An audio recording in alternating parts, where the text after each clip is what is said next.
est-ce qu'il faut dire aujourd'hui clairement que le pluralisme politique au Burundi a vécu? Non, il est mort. D'accord. Il est mort. C'est un parti unique. Et les autres partis, je ne sais pas, même les partis qui ont été comme le CNL de Ouassa, à qui on a confié à quelqu'un d'autre, même ce parti n'est pas représenté.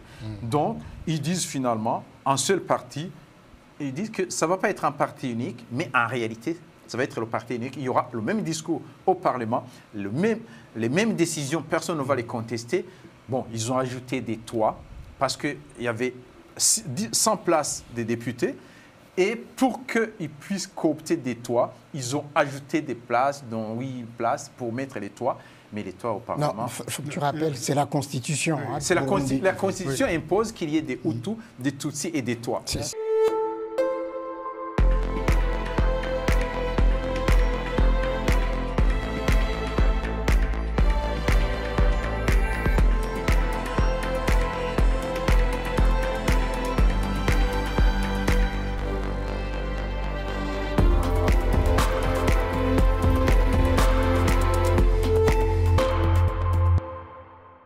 On revient en Afrique, hein. Au Burundi, on n'en parle pas beaucoup d'ailleurs, mais le Burundi qui est un des plus beaux pays d'ailleurs du continent, hein, un des plus beaux pays de la planète, je dirais. Après la Centrafrique.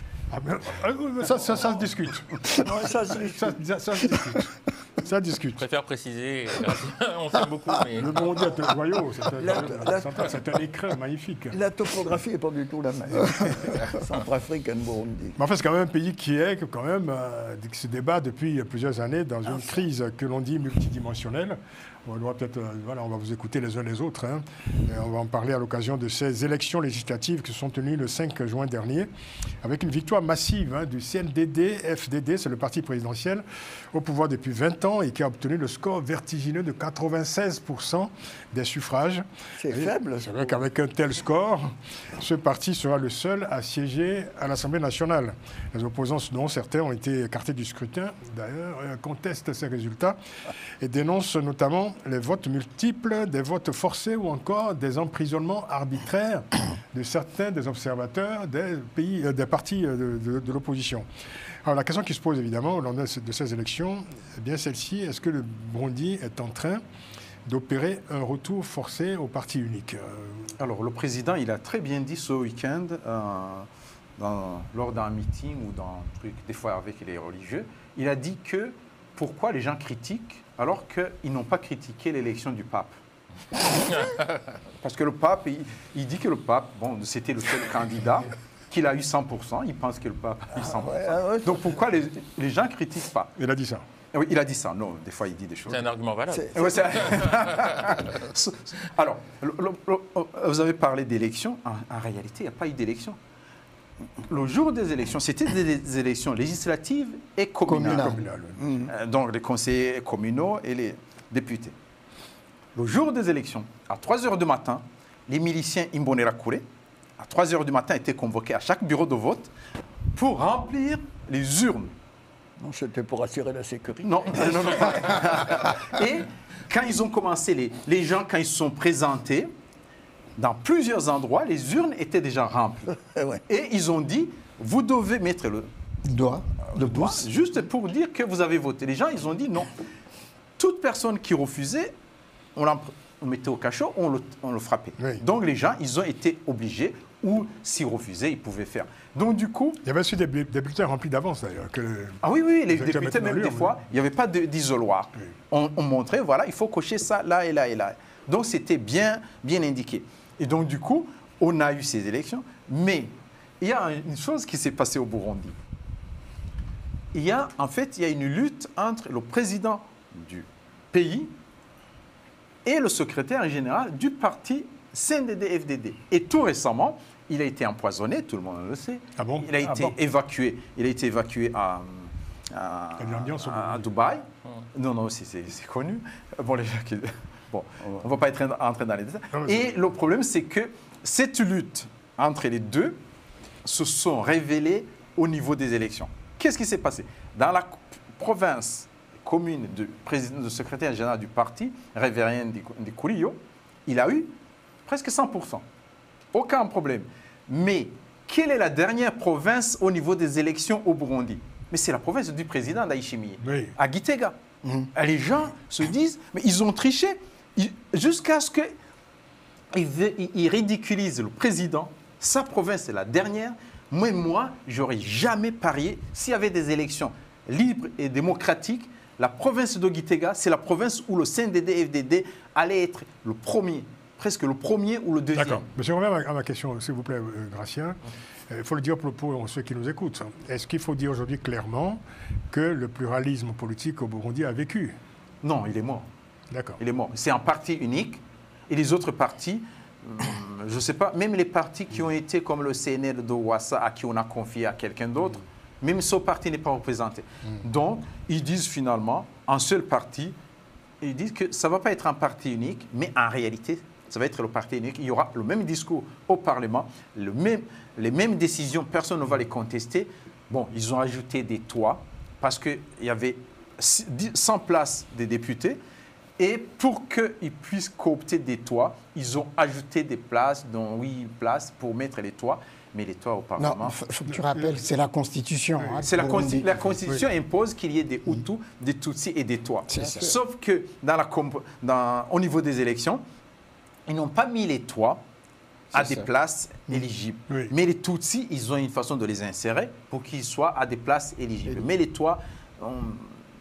Il faut rappeler également qu'au Burundi, pour siéger à l'Assemblée nationale, pour avoir un siège, il faut que le parti ait réalisé 2% des voix. Et donc, on comprend que dans ces élections, aucun parti n'a dépassé la barre des 2%.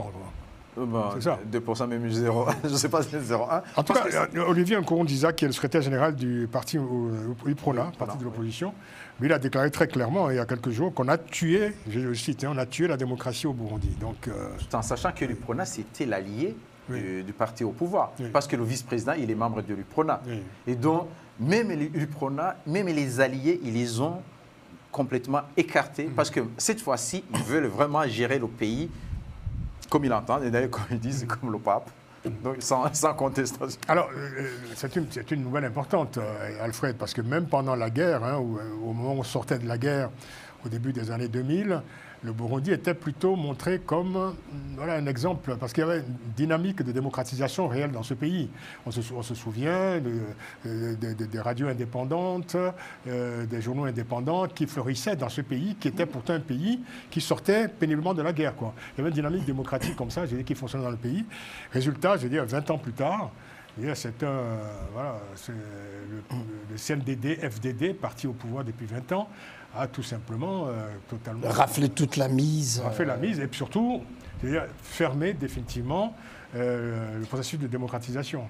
Non, moi je dirais que la démocratie n'est pas morte au Burundi. Qu'est-ce qu'il en reste? Elle ne respire plus, c'est tout. Non, peut-être, non, elle n'est pas morte. Vous allez nous dire ça? Oui, elle n'est pas morte. Oui, vous la voyez? Mais parce qu'au fond, les élections sont un élément, une donnée de la démocratie. L'existence des partis politiques, est-ce que... un élément important, non, il n'y a pas de parti politique, il n'y a pas la presse. Attends. Il y a des partis qui ont été interdits de participer à ces élections législatives, interdit le Front Debout. notamment le parti de Agathon Rwasa. Oui, on l'a interdit.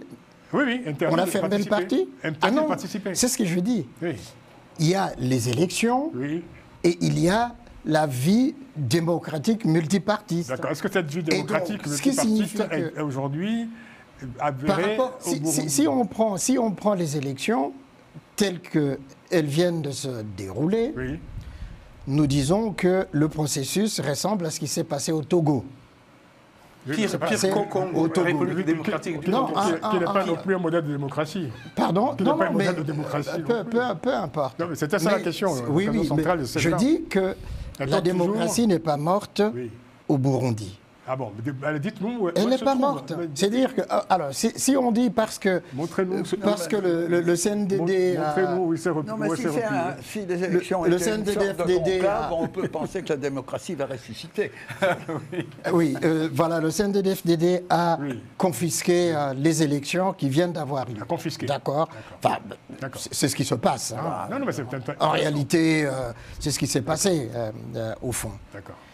Mais ça ne signifie pas que la démocratie, elle est morte. Qu'est-ce qui reste? L'aspiration à la démocratie n'est pas morte. L'aspiration à la démocratie. Si vous réduisez la démocratie à l'élection, à ce moment-là, Oui. Non, mais la démocratie ne s'arrête pas. Mais le parti qui est au pouvoir, le CNDD-FDD, est-ce que ce parti respecte les règles de la démocratie, du pluralisme politique, tel que dicté par la Constitution burundaise? Oui, mais Francis, c'est ce que nous sommes en train de dire. Il y a les faits, la pratique, et il y a les textes. D'accord? Ah ouais. Et dans la pratique, le CNDD-FDD est en train, justement, de faire le contraire de ce que les textes et la Constitution disent. Donc c'est le Mais contraire le CNDD-FDD, oui, tout à fait. Le CNDD-FDD n'a pas interdit l'existence du Frodebo, n'a pas interdit les autres partis, disant, ok, c'est le parti unique maintenant. En fait, s'ils prennent leur voix, ils prennent leur voix, ils les empêchent de surveiller les urnes, de surveiller le dépouillement. Est-ce qu'on n'a pas confisqué? On a fermé le siège pour un parti politique. C'est pas question de fermer le siège. Est-ce que le siège, c'est un truc vide du moment où vous n'avez pas de députés. Ah, les militants, non, mais c'est là où je dis que vous confondez. La démocratie, non, je dis ce que je disons, la démocratie au Burundi, on peut dire ça se trouve dans un coma. Disons, on écarte le terme mort. La démocratie, elle n'est pas morte au Burundi, mais ça se trouve dans... Bon, là, on peut être d'accord. Guy Debal écoute vos nuances avec beaucoup d'intérêt. Je suis, comment dire, j'écoute vraiment de manière assez étonnée. Je vais avoir une formule très macroniste. Je pense qu'au Burundi, la démocratie n'est pas morte, elle ne respire plus. Enfin, c'est pareil. En réalité, Gratien, gentiment, parle de coma parce que je sens qu'il veut se mettre d'accord avec son ami Gratien, Alfred. Mais la réalité, c'est que la démocratie est en très grande difficulté. J'ai envie de dire malheureusement parce que je pense pouvoir dire que tous ici, on souhaite, on espère que sur ce continent magnifique qui est le continent africain, on puisse enfin embrasser de bonnes habitudes en termes de gouvernance qui permettraient de régler un certain nombre de problèmes. Et encore une fois, ce n'est pas le cas, donc c'est regrettable. Alors, il faut dire, Fred, que tout ça se passe dans un pays quand même qui est profondément, économiquement sinistré. Voilà, donc avec un gouvernement, il faut bien le dire, le CNDD-FDD ne montre pas des signes de sa capacité à redresser la barre, à redresser ce pays. Et pourtant, c'est un parti qui est aux commandes depuis 20 ans. C'est-à-dire, c'est quand même, il faut le dire, vous connaissez bien le pays, c'est un désastre à tous les niveaux. On parle de crise multidimensionnelle, sur le plan social, sur le plan éducatif, sur le plan sanitaire, sur le plan politique, évidemment, on vient de le dire.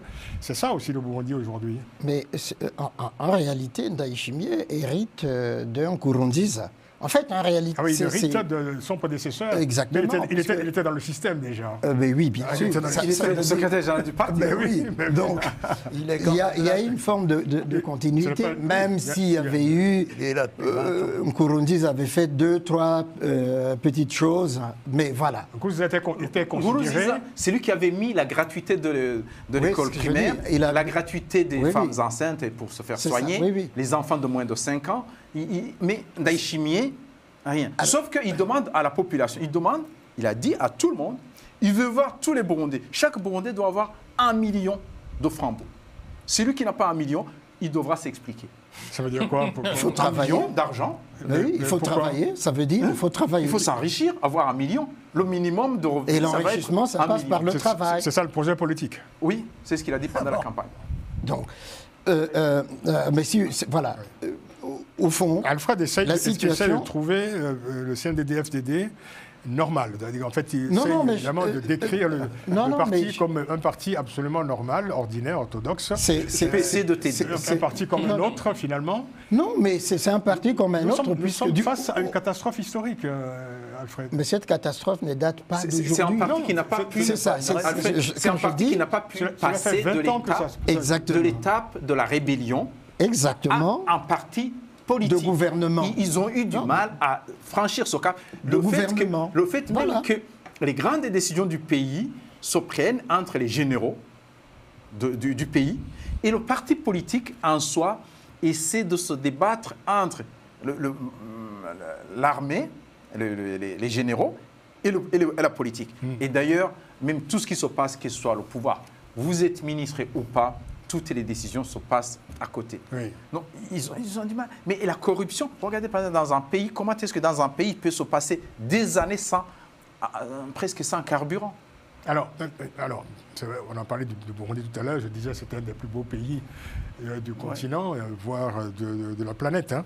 Alors, on a souvent présenté le Burundi et le Rwanda comme deux pays jumeaux. Voilà. Et d'ailleurs, ça voulait fusionner en certains moments. Mais voilà, seulement aujourd'hui, il faut bien le constater, il y a un fossé sur plusieurs plans entre ces deux pays-là. Comment se fait-il qu'il y ait ce fossé qui s'est creusé au fil du temps? Et aujourd'hui, c'est vrai que la physionomie du Burundi est très éloignée du contexte général du Rwanda, quoi. Bon, c'est plutôt au niveau de la vision économique, la gouvernance au Rwanda. Bon, on peut dire tout ce qu'on peut dire. On ne peut pas dire qu'au Rwanda, le pays est corrompu. Pardon? Le pays n'est pas du tout corrompu. Il n'y a pas de corruption au Rwanda. Il y a pas... Si, ça existe. Ça peut exister, mais vraiment à un niveau... Voilà, ça existe. Moi, je vous le dis, même le policier, vous avez du mal même à le corrompre, ce qui ne se passe pas ailleurs. Et il y a aussi, au niveau développement économique, on voit vraiment ce qui se fait dans le pays. Il y a les industries, il y a les services qui se développent, et il y a un cadre. Il y a un cadre qui se fixe, et les gens, selon les compétences, sont promus selon les compétences. Alors qu'au Burundi, il n'y a pas de cadre. Dès qu'on arrive à un endroit donné, on va manger tout. Je peux vous citer, par exemple, il y a un barrage qui a été de 54 milliards de francs qui devait se construire sur une rivière à Bubanza. Le barrage, moi, quelqu'un qui devait participer dans la réunion m'a dit, le barrage, en fait, ne devait pas être construit. Les Chinois, ils ont fourni le moteur. Les Burundais devaient payer l'argent. L'argent a été partagé, je le dis bien, a été partagé dans le bureau du secrétaire général du parti. Il y avait des ministres, que je connais très bien, et le secrétaire général du parti qui était présent, et quelqu'un qui est une grande autorité au Burundi que je ne vais pas citer ici. Chronique de la vie ordinaire au Burundi, donc. Pour conclure, Non, je m'interrogeais juste sur le caractère démocratique du Rwanda, qui est le pays jumeau. Est-ce qu'on peut dire que le Rwanda est un pays démocratique? C'est une réussite économique, certainement, mais... On a parlé d'économie. Non, le Rwanda, c'est un... J'ai dit sur tous les plans. La question c'était sur l'économie. Non, on répond à la question. J'ai dit qu'il y avait un fossé sur tous les plans. Non, mais le Rwanda, c'est l'autoritarisme éclairé. Ah, alors voilà.